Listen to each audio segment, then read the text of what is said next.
the other day I tweeted that I've got 2 deadbeat baby daddies, and people said it was my fault. But in bad vibes. That's why I've got 2 deadbeat baby daddies. So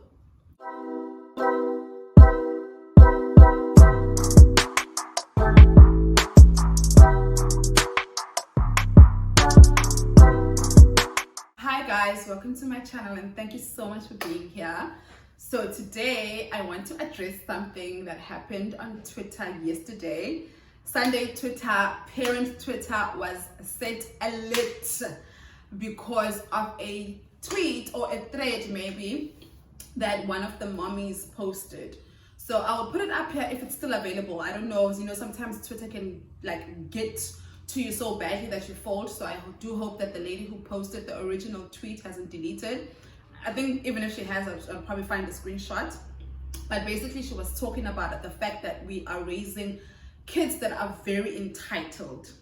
She went on to make an example, which was a bad example, that her niece who has raised Mlazi appreciates things more because I guess she was raised with lack, unlike her children who have had things since birth. That got a lot of people up in arms. But then I went on and read the replies. The replies were a lot of moms were then venting. Some were valid and some were just downright crazy. One of the moms, and I think that's the tweet or that's the response that got like a lot of negative attention, and that's the response that I saw first before even seeing the original tweet.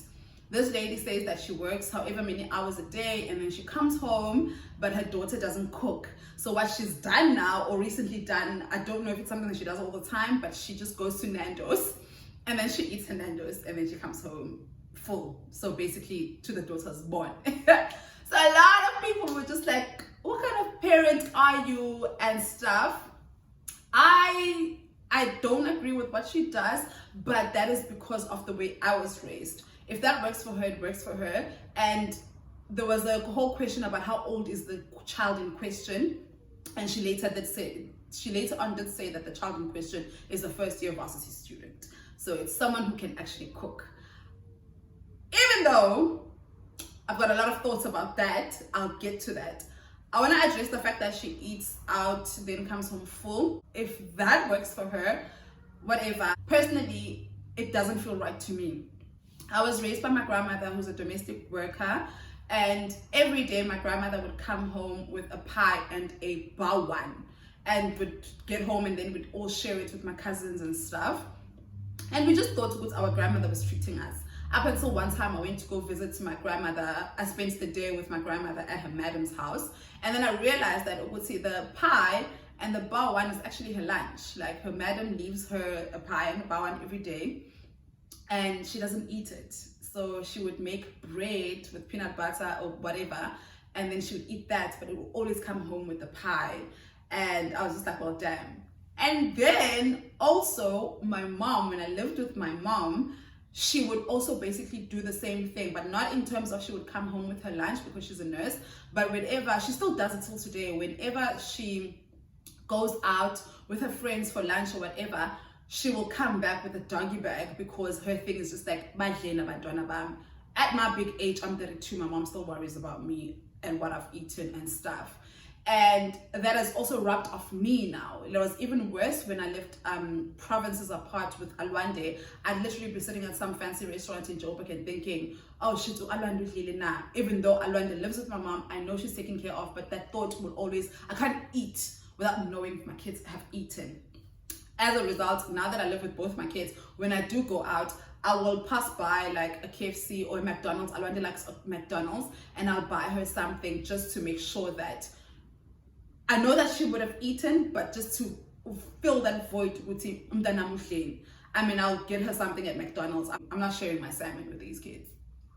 But I got that from my mom and my grandmother, where it's a matter of you don't feel comfortable eating, not knowing if your child has eaten or not. Even when you know that your child has eaten or not. I don't feel comfortable eating out when I know that my child is at home eating bread or rice or whatever. If I'm gonna eat out, we're all gonna eat out one way or the other. So that's why for me, the Nando's thing, It didn't sit well with me. But as I said, it didn't sit well with me because of how I was raised and how I'm raising my kids. I don't think it's a big deal, especially to a kid who's in first year. But on the same breath, if a child is in first year, is a first year student, and she doesn't know how to cook, whose fault is that? So I guess in this instance, I'm on the child's side. Honestly, guys, I'm the firstborn at home. I started labor when I was probably 8 years old. So by the time I was 12, I was cooking full meals and stuff. And I was taking care of my little sister while elders were at work or whatever. So there came a point where my sister and I both lived with my mom, and I continue with things like that. And there came a point where I felt like my sister was old enough to help with dishes and stuff. And every time I would ask my sister to help, she wouldn't have an issue with it, but my mom would have an issue. Would be like, Lona, why are you making the child wash dishes? And I'm just like, we're 6 years apart, by the way. But my mom would always be like, no, you shouldn't be making her do dishes. And I was just like, okay, cool. And then came when it was time for me to leave and go to varsity, I left. Now my mom is left with my sister, who does not know how to do anything because she was not taught how to do anything.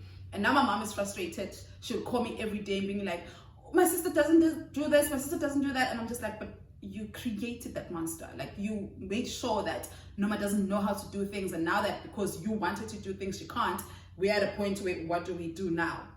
So in that instant, I'm on the child's side. Because at the end of the day, children, you're raising them. You're the one raising them. And I do understand that children can be assholes. So sometimes they take after their fathers. But more often than not, whatever your child ends up being is a little bit of a product of you. This is not to say, obviously, the rapists and the killers out there, it's because of their moms. No, I'm not talking about that extent. I'm talking about things like kids helping around the houses. If you are going to spoil your kids, obviously, they're going to reach the age of, how old is a first year varsity student? 18, 19? When they don't know how to do things, because I've never had to do things. That's my 2 cents on that part. The other part, the original tweet, I think her handle is Boss Matriarch. She had said that she is very worried about the future and stuff because we are raising entitled kids. And then all of the other parents started commenting about how actually we are really raising entitled kids. So I'm in 2 minds about that. I'm on the fence because yes, I do believe that we are raising entitled kids, but what's wrong with that? I don't know. I am raising my kids from a place of lack. I am very aware of that. I'm very aware that I overcompensate because of how I grew up. I didn't have things. I really did not have things. So I've always known that after I had Alwanda, I've always known that she will never lack. To a point where I've sometimes put myself in very, very bad financial situations just to make sure that my child doesn't lack. And sometimes the things that I do overcompensate. Because sometimes the things that I give her are things that I don't really think that she cares much for. But because now I've got my own issues that I need to deal with, I then now project and I make sure that she gets everything, even though it is to a fault. Oh, this drink is strong. I'm usually a wine girl, but today I mixed myself some gin. Clearly, I don't know what I'm doing. Raising Alwande. I do agree with, I think her name is Namhla. I do agree with Namhla's tweet.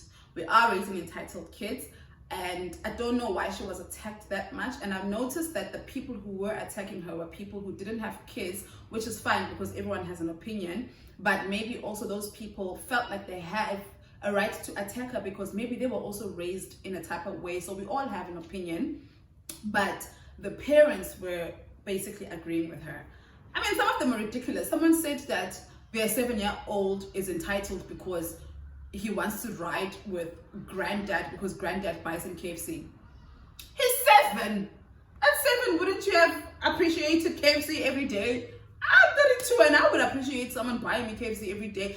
I would choose to ride with someone who's going to buy me food over someone who's not. So, I mean, that for me was just, I don't know. But back to Namhla's tweet, I get it. I do get it. Maybe her delivery was not the best. Her wording was not the best. But yeah, guys, Parent Twitter was up in arms yesterday, and I was just like, So the conclusion was basically that we don't like our kids because we complain about them, and a lot of mothers felt like there is no safe space for moms to talk about the other side of parenting. And I agree with that. There is no safe space, because the minute you tell people that you don't like your kids' behavior or you don't like being a mom, it's very like, that's why for me, I created my own safe space, which is this channel. I do sometimes get backlash for the things that I say, but I don't care. This is my safe space, because I do know that Twitter, Facebook, whatever, that's not a safe space for, it's actually not a safe space for anyone. It doesn't even need to be a parenting thing, because you can go on Twitter and talk about your abuse. It's not a safe space for abuse survivors. It's not a safe space for people who just got their heart broken. It's not a safe space for anyone. Like the other day I tweeted that I've got 2 deadbeat baby daddies, and people said it was my fault. But in bad vibes. That's why I've got 2 deadbeat baby daddies. So obviously it's not a safe space. Maybe I do have bad vibes, but like damn. So the conversation then went to say that unfortunately parents don't have a space to complain about the everyday things. What you guys see in the posts that people post, the videos, the vlogs, what you guys see is not what parenting is. I mean, obviously that's a cute part, but it's not the whole thing. Kids are a lot. And unfortunately, you only realize this once you have kids. I think I've said this before, that I commend women who know that they don't have kids, they don't want to have kids, and they stick with it. Unlike some of us who you find out in the process that shit, this is hard. Especially when you're doing it alone, and I know like probably 90% of women do it alone. Parenting is hard. But I do think that as parents, we need to introspect a lot. I cannot raise my kids, I cannot give my kids everything, anything for you, princess, anything for you, princess, all the time, and then complain a couple of years later when they're like, well, princess is here and she wants anything. That is my doing. So I do think that if you don't have kids and you want to have kids, I do think that maybe therapy would be a great place to start before you have kids. Not to say that it's too late if you have kids already. I do think that as parents, we need to go to therapy. We need to sort out our own issues, our own past traumas. We need to sort out the way we were raised. Many of us were raised from a lack. We are raising our kids because like I lacked, and my kids are not going to lack. So most of us are raising our kids exactly the opposite of how we were raised, and there's nothing wrong with that. But I think obviously there is a very thin line into making sure that your kids are privileged. I've made it a point to make sure that my kids are privileged. As I said, to a fault, because sometimes I put myself in these bad financial situations just to make sure that my kids get everything they want. From little things like making sure that you will have a birthday party, because I've never had a birthday party up until I was 20. 2, I will make sure that I take my last cent and put you to private school, because I went to a bad school and I know what it did for my confidence, my esteem, my place in society, and all of that stuff. So I know I am guilty of overcompensating. I'm not going to say it's overcompensating when it comes to her education, because that's very important to me. But I'm guilty of overcompensating when it comes to things like birthday parties, clothes, shoes, phones, and everything in between. I think a lot of us are guilty of that, and because it's a very thin line, it's a very blurred line, it's easy to cross that line. And now 18, 19 years later, I'm sitting with a kid who can't help me with cooking because I did not teach them how to cook. So now I'm just gonna go to Nando's and eat without them. It'll never happen. I might eat Nando's without them, but I'll bring them maybe KFC. Nando's is expensive, so I might just bring them KFC. They will eat something. That's what I'm trying to say. But I learned a lot from yesterday's conversation and yesterday's thread, and it is that a lot of us are struggling, and a lot of us are not happy in parenting, and a lot of us feel like we don't have support, and we don't have space to vent, and we don't have, none of those things are given to us as maybe other people who go through other things. A lot of mommies also, I learned that a lot of us parents, I was just gonna say mommies because men are never really, I hate it. I mean, I'm a single mom of 2. I know this. Men are not involved. Like, they're not involved at all. So I do think that we do need therapy, and we do need people who are going to be soft on us. I mean, not to say guys, like, call us out if we're wrong, or if you think we're wrong, but I do think that if you have a friend who's a parent, do give them that space to just vent and say, you know what, today I don't want anything to do with my children. You know, someone even brought up a point about boarding school, that like boarding school was probably created to give parents a break. Obviously, I know most kids who went to boarding schools do not want, they hated the experience because they felt abandoned and stuff. So it's such a difficult place to be in when you have kids, when you're really not ready, or maybe when you just realize how difficult parenting is. You're literally molding a human being that has to go out and live in society. It is hard, and you have to do this in a nurturing way, and you have to make sure that everything is grand. It is hard, you guys. Being a parent is hard. I do agree with some of the things that the women were complaining about on the thread, and I do disagree with a lot of the things that they were complaining about. Some of the things I just felt like, come on, mama, like, that's what you're doing though.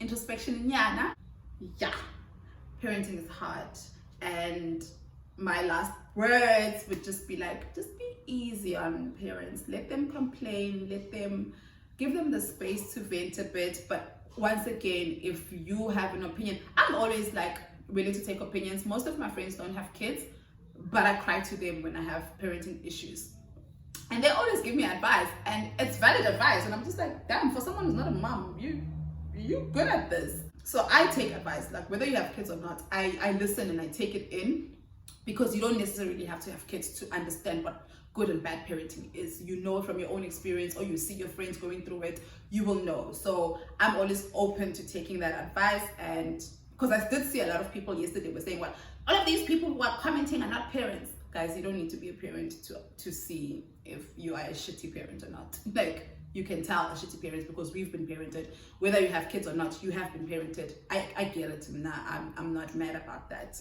And I don't know, are you raising entitled kids? Do you overcompensate? And how do you feel about, if you are on Twitter and you saw that conversation, how do you feel about it? If you're not on Twitter, I hope I explained properly what happened yesterday with the parents unraveling and stuff and getting backlash.